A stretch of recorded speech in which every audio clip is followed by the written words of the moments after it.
In the top stories, house destroyed in early morning fire at Westbourne Gut.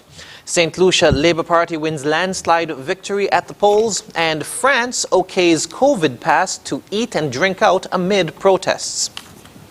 Hello and welcome to the ZIZ Midday Newscast. Today is Tuesday, the 27th of July, 2021. I'm Jason Davis. Nationally, the fire department is investigating the cause of a house fire at Westbourne Gut early Tuesday morning. Fire officers responded to a report of a blaze just after 4 a.m. where they met a wooden residential structure near the car wash engulfed in flames. It took the officers about an hour to completely extinguish the fire, and in the process managed to keep the blaze from spreading to nearby homes. According to reports, there was no one in the structure at the time. Investigations are ongoing. Conducting regular fire evacuation drills is a critical element in creating an evacuation plan. That's according to Basse-Terre Fire Substation Officer Rommel Williams, who was speaking on ZIZ Radio's Fire and Rescue Services program during the morning show with GQ on Tuesday.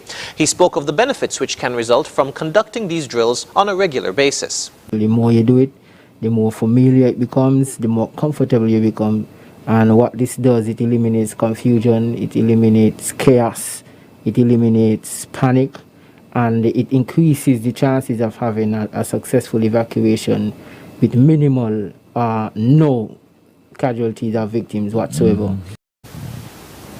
Basse-Terre Fire Substation Officer Timothy Martin added that conducting these drills also allows for changes to be made that will increase their effectiveness.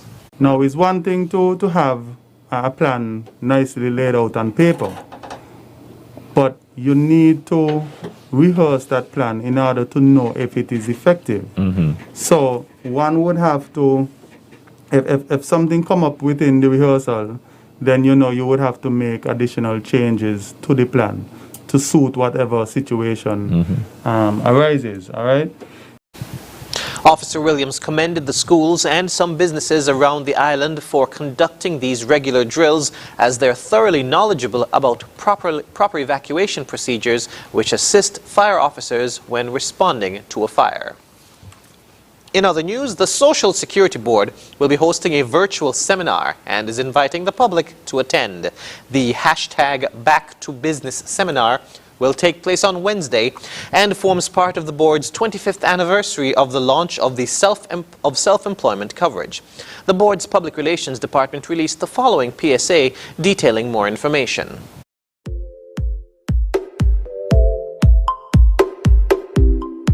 It's time we get back to business. The Social Security Board is celebrating 25 years of self-employed coverage.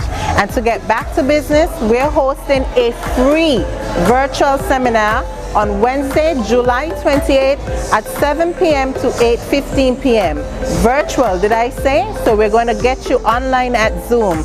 Look below, you'll see the ID, and to register, you can call ahead, 465-2535. We're happy to serve you. Getting back to business.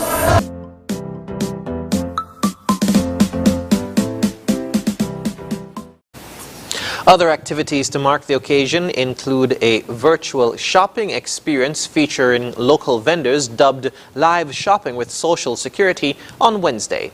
The organization says it is aware of the current challenges being faced by self-employed persons during the ongoing coronavirus pandemic and will lend support to training, digital transformation, and creating a customer-centric business model. We now move to news on the regional scene. After one term in opposition, the St. Lucia Labour Party, or SLP, will form the next government of St. Lucia. The party won 13 seats, while the incumbent United Workers' Party managed only 2 seats. The same number won by a pair of unique independent candidates, Stevenson King, who recently departed from the UWP, and Richard Frederick, a self-proclaimed independent Labour candidate. Pierre said the SLP administration's first priority would be health and the youth economy. We intend to be a government for the entire country, a government of inclusion, a government that will listen to people, a government of tolerance, and we hope to take this country out of the mire of division and conflict that exists now. Our first priority would be to deal with the health situation of the country, and particularly the young people, the youth economy. The youth economy was a flagship of our party, and I can assure you, very shortly, we're going to make a definitive statement on the youth economy, because we have to get our young people back on street, we have to get our young people to feel included. So it's exciting times. We know there are challenges. The country is burdened with over $4 billion worth of debts. But most of all, the country is divided. The country is very unsettled. The country is bitter. There's been a bitter taste that's been left in the mouths of all the political country. So we have to stop. That was Philip J. Pierre of the St. Lucia Labour Party.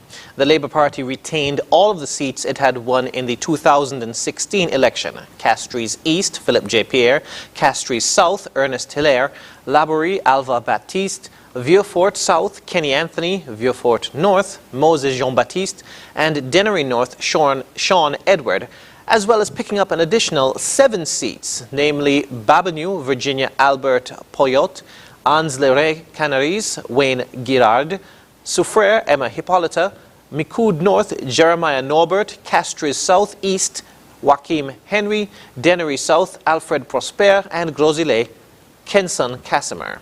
The United Workers' Party managed to win in only Micoud South, won by outgoing Prime Minister Alan Chastanet, and in Choiseul with Bradley Felix. In other regional news, a family has been plunged into mourning after losing 3 of their relatives in an early morning fire in Maraval, Trinidad and Tobago on Monday. Here's more. 3 siblings, 17-year-old Ezekiel Burke, 6-year-old Kate Burke and 3-year-old Caden Burke lost their lives in a fire at their Rookery Nook home in Maraval on Monday.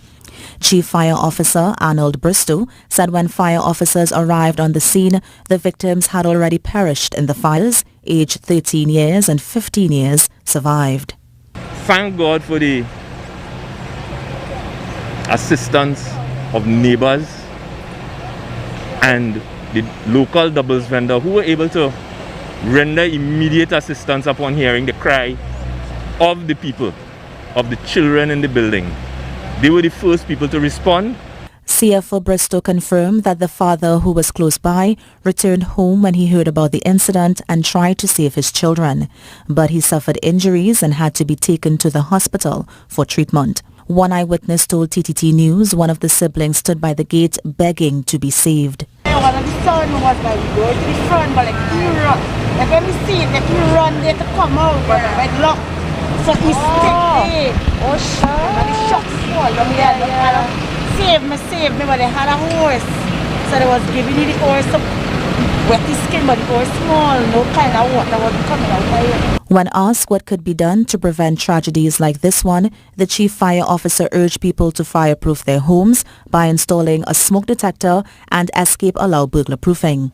Sometimes we take too much time in securing ourselves. We don't make the effort to ensure that if an incident like this occurs, we can get out safely.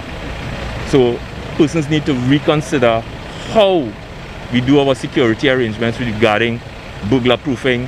One fire officer received minor injuries and was taken to the hospital to be treated. Investigations into what caused the fire are continuing. Their parents were not at home at the time of the fire. Kimberly D'Souza, TTT News. Internationally, for the second weekend in a row, thousands took to the streets in France to protest against the extension of the coronavirus health pass and compulsory vaccination for certain professions. Nevertheless, French MPs approved the move early on Monday. Euronews reports. Anger against the so-called Green Pass is growing in Europe. In Paris, protesters clashed with police as lawmakers were debating a bill requiring everyone to have a special virus pass to enter restaurants and other venues. The legislation in question also makes COVID-19 vaccinations mandatory for all healthcare workers. France's lower house approved the bill on Friday before it moved on to the Senate. Infections are spiking and hospitalizations are rising across the country. Le fait de nous priver de nos libertés de mouvement. The fact that we're deprived of our freedom of movement from the moment we can't present a vaccine pass, I find it absolutely scandalous. Un scandale absolu. In Rome and other Italian cities, thousands of people took to the streets to voice their opposition to a green pass approved by the government that it says is to avoid further lockdowns. The pass will give vaccinated people access to bars, restaurants and other venues. The Green Pass is an unjust obligation. Freedom can't be restricted. It's against the Constitution. But there is a decree that imposing the Green Pass will be judged by the Constitutional Court, which could abolish it in the coming months. In the Netherlands, several thousand people protested against COVID-19 related sanitary restrictions. The rally was just one of a series of demos taking place in several cities. Seoul says the leaders of North and South Korea have agreed to restore communication channels and improve relations. The agreement follows the exchange of several letters between North Korean President Moon Jae-in and between South Korean President Moon Jae-in and North Korean leader Kim Jong-un. Al Jazeera's Rob McBride reports from Seoul, South Korea. Connected again after more than a year of silence and with inter-Korean relations at a standstill. North Korea cut the line last June in protest against defectors launching propaganda balloons from South Korea. Relations hit such a low, the North destroyed the liaison office which had been set up with the South. But it's been confirmed the leaders of North and South have stayed in touch throughout, exchanging multiple letters. The two leaders also agreed to work to regain mutual trust and foster progress on relations again. South Korean President Moon Jae-in has made restoring relations with the North a cornerstone of his administration. And with less than a year left in office, he's determined to get dialogue back on track. A sentiment the South Koreans shared with the North in this first phone call. Since the inter-Korean communication liaison lines were restored today, I hope we can continue to deliver good news to the rest of the world. This announcement coincides with the 68th anniversary of the signing of the armistice that brought fighting in the Korean War to an end, an event marked by North Korean leader Kim Jong-un visiting a cemetery for his country's war dead. North Korea has in the past used the cutting of the hotline as a way of showing its displeasure, and with its restoration now, it seems similarly upbeat on the prospect of improving ties, stating the whole Korean nation wants relations to recover from what it calls setback and stagnation. Also motivating North Korea could be the multiple crises it faces. Years of sanctions compounded by food shortages from damaging storms and isolation because of the pandemic provide compelling reasons, it seems, to pick up the phone to its neighbour. Rob McBride, Al Jazeera, Seoul. And now for the weather. Present weather shows cloudy skies with a gentle breeze of 11 miles per hour from the east-northeast. The temperature is 31 degrees Celsius or 87 degrees Fahrenheit. Seas, seas are moderate with waves of 3 to 4 feet. The weather for today will be partly sunny with a 50% or moderate chance of showers, and tonight will be cloudy with a 70% or high chance of showers. Sunset today will be at 6:46 p.m., sunrise tomorrow at 5:48 a.m. And that brings us to the end of the ZIZ Midday Newscast. Join us this evening for these stories and more in detail.